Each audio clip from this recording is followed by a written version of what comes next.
রণবীর সিং কি পারবেন আগের বারের রেকর্ড ভাঙতে? ধুরন্ধর 2 কি শুধুই অ্যাকশন নাকি গল্পের গভীরতাও থাকবে এতে? ধুরন্ধর 2 এর প্রথম ঝলক মুক্তি পেতেই ইন্টারনেট তোলপা। ট্রেলারে রণবীর সিং এর সেই বিধ্বংসী সংলাপ, এই নতুন হিন্দুস্তান এ ঘরে ঢুকেও মারতে পারে, আবারও ফিরে এসেছে। তবে এবার রণবীরকে দেখা যাচ্ছে লম্বা চুল আর পেশিবহুল এক তীক্ষ্ণ লুকে। পরিচালক আদিত্য ধর এবার পুরো আলোটাই রেখেছেন রণবীরের হামজা চরিত্রের ওপর।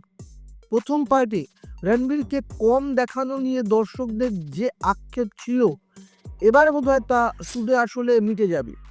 ঝলকে অর্জুন রামপাল, আর মাধবন এবং সঞ্জয় দত্তের উপস্থিতিও ইঙ্গিত দিচ্ছে যে এবার লড়াই হবে সমানে সমানে। আগামী 19শে মার্চ সিনেমাটি বড় পর্দায় মুক্তি পাচ্ছে।